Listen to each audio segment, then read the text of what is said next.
Hello there and welcome back to another video. Today we're going to talk about artifact weapons, and more specifically we're going to talk about artifact weapons in Legion Remix. In this video we're going to talk about everything you need to know about the artifact weapon in Legion Remix. How do you get it? How do you upgrade it? What does the talent tree look like? Why is there no Mage Tower appearances? All that good stuff. But before we jump into that, guys, I do want to give a massive thank you to all of our channel members and everybody over on Patreon. I just started posting over there fairly regularly with different updates about the channel, what you can expect over the next couple months and everything like that. So if you want to support me on Patreon, I'll leave a link down below. Right, so yes, Legion Remix is coming extremely soon, with the rumored release date being October 7th, 2025, which is pretty soon from the recording of this video. Legion Remix brings a ton of new features, and this time around, instead of a cloak, we are getting an artifact weapon that we can empower throughout our Legion Remix experience. Now, this weapon works a lot differently than the cloak in MoP Remix, so let's talk about it. So let's talk about acquisition to begin with. So this is actually acquired pretty quickly at the beginning of your Legion Remix experience. On your first character, you just play through the Legion's attack of Dalaran, and at the end of that, you will acquire your artifact weapon, and it gives you a little bit of a tutorial on how to use it, how to upgrade it, and all that kind of stuff as well, which is nice. All the original class and spec artifacts will be returning for Legion Remix. However, Drakthir Evokers will not be available in Remix, as they didn't exist back in Legion, so they don't have an artifact weapon. They could have added them potentially, but anyway, regardless, all the classes and specs that are available during Legion will be available during Legion Remix. Now, what's really nice about the artifact weapon is that any ults that you create after you've gone through that starting experience can just skip right ahead and get their artifact right away, which is super nice. Literally in the first quest, you can just get your artifact right away and not have to worry about doing all of that intro scenario again. Now, for appearances, as of PTR, there is no vendor to unlock artifact appearances. You will have to unlock them the kind of old school way through the class order hall campaigns or various activities which do unlock different artifact appearances. And as mentioned at the beginning, there is no Mage Tower appearances in Legion Remix. As of PTR anyway, they might pivot on that, but as of right now, there is not any way to obtain the original Mage Tower appearances from Legion. So let's start by talking about upgrading the item level of your artifact. So as you level, you're going to get items called Artifactium Sand. Now, these are rewarded from the Cache of Infinite Treasures. You're going to get so many of these as you level up, similar to MoP Remix. Any quests and things like that will be dropping these caches, and inside these caches are items that upgrade your artifact. These can also drop while scrapping, so you're going to get a ton of these. And as of the PTR, as of Phase 1, because it is a phase release, the current cap on your artifact weapon is item level 633. Which seems to be pretty much the item level cap across the board, but as we get into more phases, I would imagine this item level is going to go higher and higher. But don't worry, that's not the pinnacle of your power. You're not getting your power from the item level, you're getting your power from the brand new talent tree. And this talent tree needs a new currency, and this currency is called Infinite Power. Let's talk about Infinite Power. So this is the currency you're going to use for this talent tree. Now, what they've done in Legion Remix is make the bronze currency exclusively just for purchasing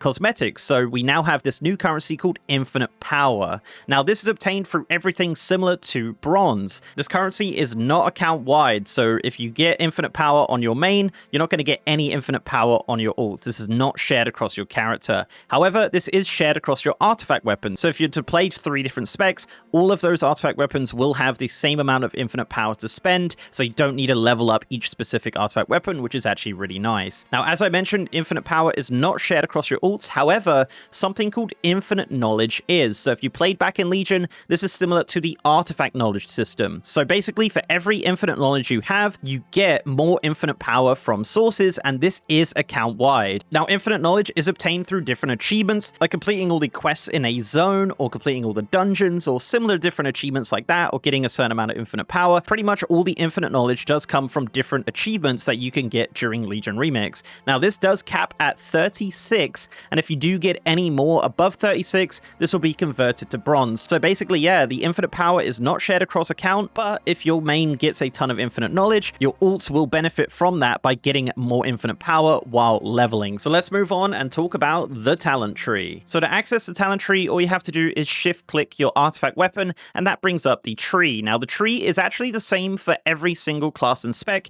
However, the secondary and primary stats are different depending on your class and spec, but yeah, for the most part, it is exactly exactly the same across the board. Now, the first trait you're going to get on this talent tree is a new active ability called Remix Time. So this is actually a new spell that says raise your artifact and open a rift in your timeline, causing your cooldowns to recover 1000% faster for 3 seconds, and it has a 2-minute cooldown. So basically, every time you click this, your cooldowns are going to start blasting down for 3 seconds, and then they'll just go back to how they were before. So yeah, a pretty handy ability. I didn't find myself really using it that much, but certainly if I thought about it more, it probably would have been pretty helpful. Now, as you continue to spec into the tree, all of the different nodes here will increase your stats and give you various different buffs and things like that, and you can choose all of the nodes in that first section. But once you get to the end of the first section, you will have a choice of 5 active abilities. Now, this is a choice. You can only choose one of these at a time, but you can swap and change them as much as you like from anywhere, which is really nice. So let's go through these active abilities that everyone is going to have access to. So the first one is Call of the Forest. This says summon a stampede of forest denizens that charge forward. Each member of the stampede shields allies and grants 3% attack and casting speed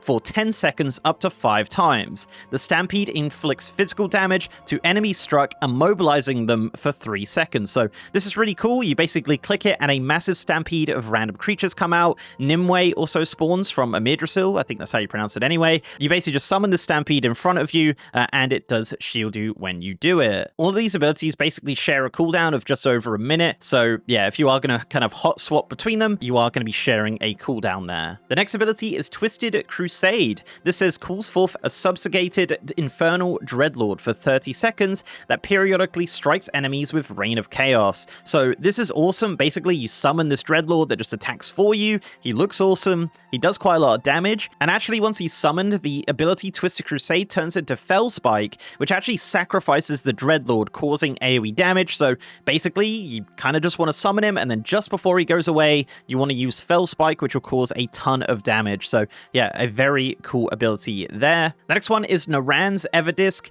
This says throw a disc of arcane energy that arcs outwards before returning towards you. And it says Naran's Everdisk inflicts arcane damage to enemies in its path, and you can intercept the returning projectile to throw it again, up to 2 additional times, increasing its damage 30% for each subsequent throw. So this is actually pretty similar to the ability from Plunderstorm, but yeah, basically you're throwing a disc and then you want to go catch it, it throws it again, and yeah, it's actually a really, really cool visual and a really cool gameplay thing. Not sure which classes will benefit the most from something like this, but it is a very awesome active ability. The fourth choice is Tempest Wrath. It says unleash a wrathful storm, inflicting nature damage over 9 seconds to enemies within 8 yards. It says each enemy struck grants you Growing Tempest, increasing the damage of Tempest Wrath by 5%. So if you're doing a massive AoE pool, this is going to be a fantastic ability for that. So yeah, just an AoE ability that happens around you, so obviously a bit better for melee classes for the most part, and visually it's not as appealing as some of the others, but regardless, it seems to do quite a lot of damage. The final ability is Vindicator's Judgment. So this says become Lightforged for 15 seconds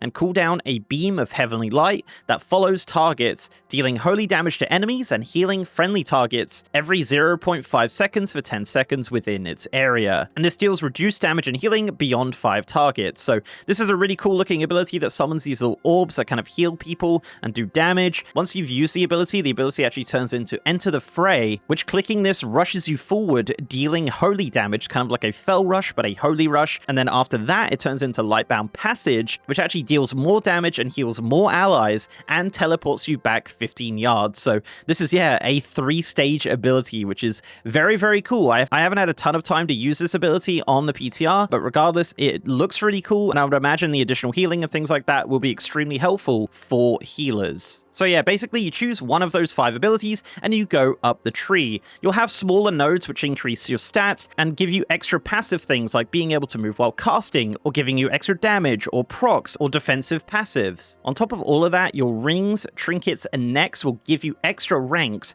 of abilities on the tree, starting with 1 rank on a green item, 2 on a blue, and 3 on an epic. You can see on my tree here that different abilities are highlighted, and if you've actually already specced into something, it'll give you additional ranks. So if you just get 3 ranks of something by speccing into it, if you have an epic which also gives you 3 ranks, you will now have 6 ranks of that. So you could definitely stack some of these damaging abilities to your advantage through the rings, trinkets, and necks that you obtain while leveling and from the end game. And then when you get to the end of the tree, you'll get to the ability Limits Unbound. Now, speccing into this will increase your primary primary stat and your stamina with each rank, and this trait can actually be purchased infinitely. So if you were to farm out a ton of infinite power, you could just keep speccing into this, making your character more and more powerful indefinitely. So gaining power and abilities and how you make a character big and strong is certainly a lot different to Miss Pandaria Remix. So guys, that's it. That is the artifact weapon in Legion Remix. A little bit more complicated than the cloak from Mop Remix,